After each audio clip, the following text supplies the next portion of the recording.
Welcome everyone. This is what would have been the 2020 opening ceremonies for Brickworld. This also would have been the first year under new ownership. I am Mark Larson, said new owner of Brickworld. I purchased Brickworld and a global pandemic broke out, so my fault. Sorry, everyone. That is just my luck affecting everything. So, here we are, opening nothing. So welcome to virtual Brickworld. In the absence of in-person shows, we have been producing virtual shows. If you've rolled over your registration from 2020 to 2021, we've given you access to all of these shows as a thank you, and we hope that you enjoy them. We've gotten great feedback on the shows that we produced so far, and we are planning 3 more. We understand that people are experiencing Zoom fatigue, so we're recording content and making it available exclusively to ticket holders after the live show. So $9 will get you connected, and that's $9 for one connection. You can bring the entire family, and you can see the live show and interact with the LEGO Masters contestants, with LEGO employees and product designers, and of course talented LEGO fans. And then you'll have access to the content outside of the live show if you're not available to see the whole thing, or if you're just tired of sitting on Zoom for several hours a day already. For the October show, we'll be producing a supercut of creations that weren't able to make their in-person debuts this year. If you have something that you'd like to share with the community, fill out the form in the description of this video. We've got a Google form. The link is in the description of this video. And get us some pics or a short video of your new creation. We'll add it to the supercut for the October show. The next virtual show is next Saturday, June 27th from 11 a.m. to 5 p.m. Central Time. And we have a full schedule for this one, and stuff is still coming in, and we've got quite a few exciting things for you to come check out. We will be having official LEGO presentations. We've got 5, perhaps more, employees or product designers from LEGO. We have Ann Rafferty, who is the Vice President of Digital Consumer Engagement. We have Jan Beyer, who is the Manager of AFOL Networking Events. We have Astrid Mueller, who is the Senior Manager of LEGO House Tours and Events, and she'll be doing a presentation that she calls About LEGO House.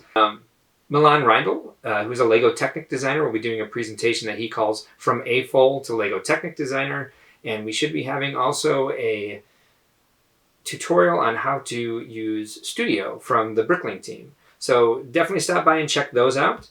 We will, of course, have the Great Ball Contraption, and we have a Great Ball Contraption loop that wraps around the world, all the way from here to Australia. And this time, along with just displaying the Great Ball Contraption and all the amazing little engineering feats that these designers have created, they'll also be doing a little bit of presentation and tutorials of how the GBC works and how to start your own module. The LEGO Masters contestants will be there again. They will be building messages of hope for Make-A-Wish kids. Make-A-Wish is doing a Wishes Are Waiting campaign right now, and they will be building little creations for them during part of the day. If you'd like to be part of the Messages of Hope campaign, build a little something that is your interpretation of a message of hope and post it online with the hashtag Wishes Are Waiting, and you can be part of the Messages of Hope campaign that Make-A-Wish is running during the time where wishes are on hold because travel is unsafe. The LEGO Master contestants will also be competing in fan-created challenges, so stop in and you might be able to help design the challenge that they'll be competing against each other in, and then you can vote on the winner. Also, Travis and Corey, Mel and Jermaine from LEGO Masters fame will be doing a presentation that they call Building Our Voices. So come by and find out what happens when we literally ask them to build their voices and then listen to their stories about experience in life and in the LEGO fan community. Brickworld Virtual Con Fireworks will also have a number of building activities that you can join in with. You can build little critters with Barbara Hoel. There's a link to the parts list also in the description of this video. So if you want to get the parts ready ahead of time, you can come by and build along with Barbara. You can expand Elvendale and go on interactive adventures with Elisa Kirkpatrick. Ben Hauger is going to demonstrate how to build a ship. And if you're unfamiliar with what a ship is, it's an acronym for Seriously Huge Investment in Parts. Simon Liu holds Shiptember every year. It's competition for these giant investments in parts, typically spaceships or larger creations.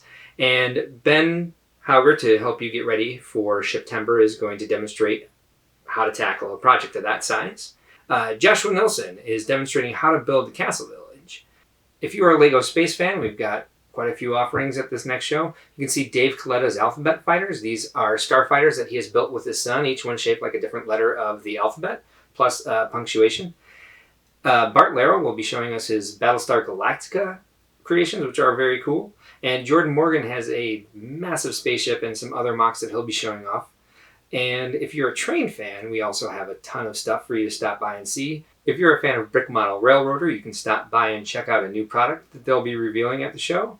Cale Leipart of Penlug fame will be leading a roundtable discussion for the LEGO train fan community.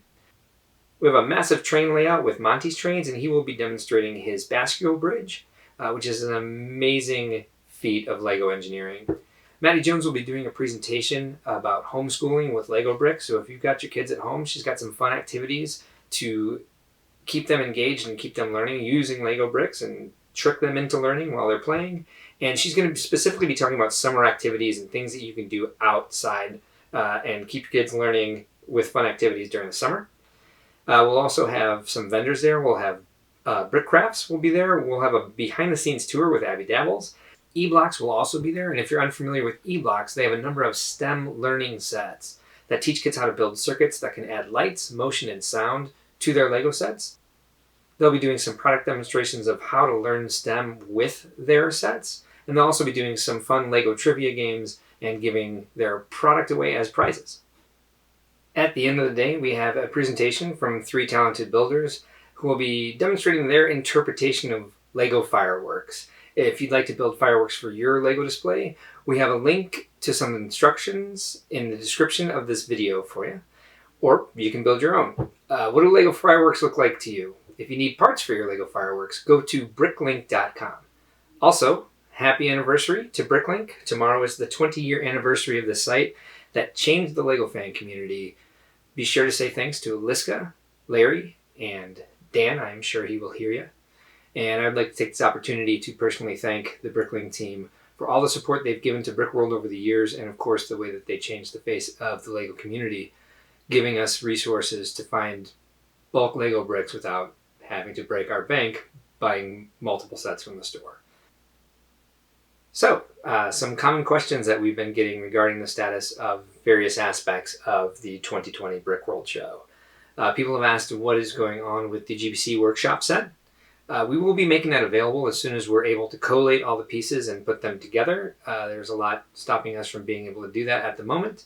After the show on the 27th, we will be working on the logistics of that. We plan to hold the GBC workshop at the October 31st virtual show. So we will make the GBC Workshop Set available for purchase soon, hopefully sometime early in July. Watch our social media and our website for announcements regarding that. If you purchased the Babbling Brook Bridge set, which is our exclusive event set for 2020, if you've already purchased it, we will add an option to the site for shipping, and we'll make an announcement on that on our website or social media as well. And whatever stock we have left, we will also put that up for sale if anyone is still interested in purchasing that set for this year. And another question I've been getting is, will Brickworld Detroit, Brickworld Fort Wayne, Brickworld Indianapolis happen this year? Yes. Don't know. I have no idea. As soon as we know anything about the status of any of these shows, we will post it to our social media and our website. All right.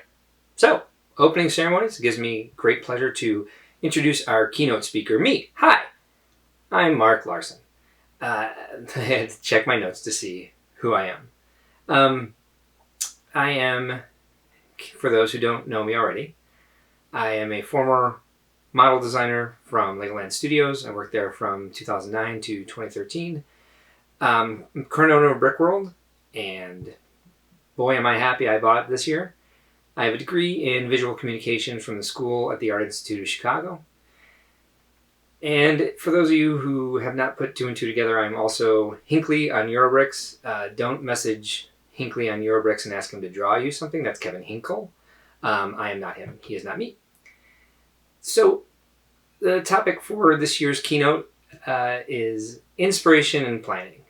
How do you make the most of your build time? How do you find inspiration for new models? And how do you inspire others? I'd like to start with how to inspire others, and start with making this general statement. As a brand, Brickworld strives to be welcoming to everyone, regardless of race, age, gender, religion, gender identity, sexual orientation, disability, income, favorite Lego theme, if you install your toilet paper overhand or underhand, and any other I forgot to mention. That is very important to me, and that is something that I want people to know when they come to a Brickworld show, that they are welcome. Obviously, I can't control everybody in the room, so I would like to encourage everyone to be welcoming and encouraging to anyone they meet, especially if that person is a new attendee. Some of the feedback I don't like receiving about our shows is when we have a new attendee that feels that they were criticized a little harshly. So I would advise people, or I would ask that people, when they see a new builder, and this isn't just in conventions, you could do this right now. As you're looking at people's creations on Instagram, Facebook, Flickr, TikTok, whatever the kids are using nowadays, because I don't know anymore.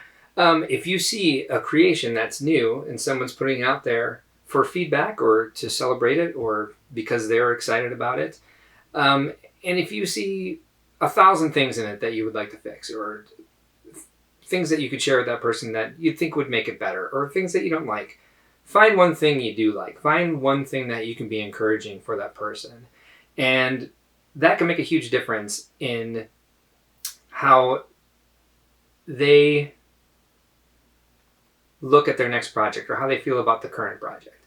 It can make a huge difference in their day. It can make a huge difference in their ability to get to their next project. And if a person is asking for feedback, certainly give them feedback if you have it. Just make sure you're constructive about it. I think a lot of people mean well. I think most people mean well. It's just in the way that you communicate with the person. There's a concept out there called the positive-negative sandwich. So if you want to say something negative, you put it between two positive statements. So you've got two positive pieces of bread and negative meat in the middle. And when you get to that meat of what you want them to know, because if that's truly your intention, you want them to know that prescriptive feedback, something that they could change or something they could do better, do so in a constructive way. You can even say that the way they've done it looks nice, or was a good, it was tackling a challenge in a good way, but then giving them another option to tackle that same challenge. Not saying that I've got a better idea or you should have done it this way, but like, here's another option for how to tackle this type of build challenge. World and Lego events in general, for me, have been such a positive experience. I love being around people who are cut from the same cloth, who have the same sort of,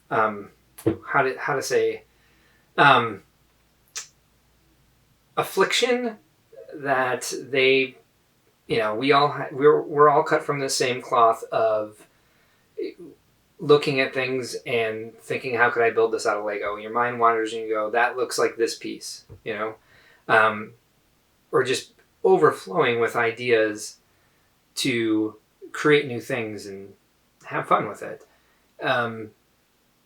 And so when I hear that people have negative experiences from getting together and trying to introduce themselves to the fan community, it's upsetting to me. We want this to be something that's welcoming to everybody. We want to be open to new people. We want to be open to people that we don't understand or that we normally wouldn't relate with. We all have something in common. We all have the love of the Lego brick in common, and we can find that basic thread with everyone who attends a convention or everyone who posts something online. So I would say the best way to inspire others is to be nice. Be nice. Inspiring yourself. So if you have builder's block, right? If you're a new builder, if you've been building for a long time, sometimes you either got too many ideas or you don't have enough ideas. And if you're looking for an idea, you want to build a project, I suppose finding inspiration is an odd topic to try to present about because everyone is inspired by something different.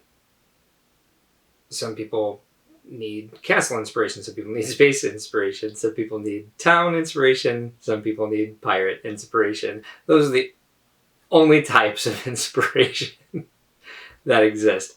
I view the world in basic Lego themes only. One of the basic ways that I find inspiration when I'm trying to think of something, the next project to build, is checking Pinterest. And anybody who knows me knows that I am a Fabuland fan. And I like to build little village type structures. And so I go to Pinterest and I type in fantasy village and just spend hours sometimes looking at the different drawings and models and stuff that's out there. Now, I have a tendency to not look at other people's Lego creations because I want to come up with my own design and not base it off of techniques that other people have come up with. But sometimes looking at, and that's just me, like there's nothing wrong with looking at other people's Lego creations for inspiration. We're a community, we share our techniques with each other. If I ever did borrow someone else's technique, I would give them credit for it.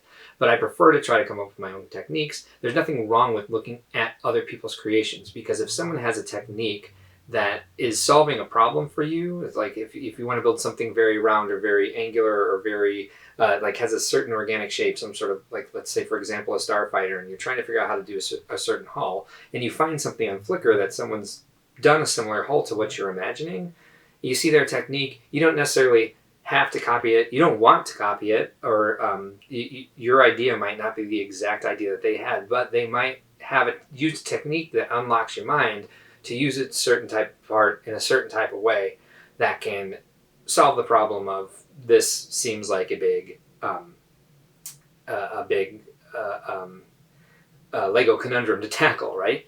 I have the tendency, and I imagine that most Lego builders do, is to think of something that they want to build and then think that it's too much of a challenge, that the medium of Lego bricks isn't going to allow you to create a certain shape.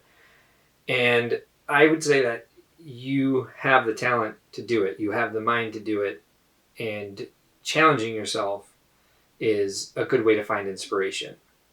Finding a way to work on one aspect of that idea that you think is going to be tough is a great way to make the most of your time, trying new things, learning new things, because you'll come up with a whole bunch of tools for your toolkit for different techniques and different problem solving aspects. Now, when I'm planning, and I think part of what I've experienced with the COVID-19 world lockdown is that I've found in having this much extra time on my hands to build, I've taken on too many projects. So I always tell new attendees, new Lego fans, that when they get to a convention, they're going to meet a lot of people and they're going to commit themselves to a lot of projects. They're going to want to work with a bunch of different people. So I try to encourage them to learn how to say no so that they don't overextend themselves and then get frustrated not being able to finish all the projects that they want to. And I think we need to learn to say no to ourselves as well, as focusing on projects, as saying, I need to get this one done before I move on to that, and taking sort of the best idea you have or the one that you want to get done the most and focusing on it until it's done. Now, you can have multiple projects going on at the same time. There's nothing wrong with that, but I think you'll get the most out of your time if you prioritize. So I try to have at most like a large, don't ask my husband about this because he'll probably say that there's like 18 projects going on at the same time, but he's wrong. So I try to have a large project and a small project going on. So for example, if you want to set yourself a goal, prioritize building a small build by the end of the weekend that you could post on Facebook and tag Brickworld in for the closing ceremonies on Sunday. I mean, the closing ceremonies. I don't plan to do this again on Sunday. But if you want to post it on Sunday to commemorate the Phantom Brickworld and the closing ceremony, the ending of what would have been Brickworld, that gives you a goal. And so you can have a small project done in 3 days. Then if you have a larger project you want to get it done by the end of the summer, right? And when I'm planning a project, because I don't like to base my entire build off of an existing picture or an existing IP or someone else's creation. So I try to sketch everything out. So I like to draw. I've been drawing since I was a kid. Not everybody has the capability. Not everybody has the access. Not everybody has access to drawing tools. But what we do have access to is Brick, and you can plan things out in Brick. For example, hey, what do you know? I've got one right here. I was planning on doing a larger modular structure, and so to try to figure out how the different floors would connect to each other, I just did a little 8x16 version to see like how what would the first floor look like, what would the second floor look like, how am I going to tackle the roof, how do these things connect to each other, and now I can start taking this and expanding it to a larger area. This took a lot of resources. I had to pull out a lot of brick, and therefore it took a lot of time. I encourage you to plan things out ahead of time using digital tools. There are a lot of free digital tools out there for you to plan building with. There's Studio from Bricklink, there's Eldra, and there's Lego Digital Designer, and it saves you a lot of time in painting and art. They always say paint like you're rich. Do your best, put yourself into what you're doing, and don't hold yourself back for economic reasons. And that's not always possible. That's a ludicrous thing to tell somebody. But when you have the resources, when you get your resources together, do your best with what you have is the basic meaning behind that saying, pay like you're rich. And if you use Studio, Eldra, LDD, you can build like you're rich because you have an unlimited palette. And so you can plan out in that. And that helps a lot as you're trying to figure out where, parts of a spaceship, parts of a ship, parts of a castle, parts of a city building, whatever, how they meet. Instead of having to pull things apart physically and restructure everything from the ground up, you can do so digitally, and it's a lot easier to pull parts out and get things, get a plan going before you move from the virtual building pile to the. This is also a good way to maximize your budget, because sometimes you'll have an idea and you're like, if this is going to work, I'm going to order all these parts on Bricklink. And then you get the parts in, you put it together, and it doesn't look right. You could give it a shot in Studio, Eldra, LDD beforehand to see what it looks like. Studio actually has a really powerful rendering engine, so you can render it and get an idea of what it actually looks like, because sometimes the interface of the digital building programs doesn't give you a good idea of what it's going to look like in real life. But if you have an idea of what you need and what it's going to look like ahead of time, you can hold off on those Bricklink orders until you know exactly how you want it to look. So I hope you feel inspired. I hope you go out and build. I hope you're having a good year, if that's even possible. Enjoy the summer. Enjoy our virtual shows. Please come. Please tell people about them. And we certainly hope that we will see you in June of 2021 when we can see each other in person again. Thank you for stopping in tonight. Sorry we can't be together in person, but in the meantime, keep building the community. That sounds cheesy, but I'm going to leave it there.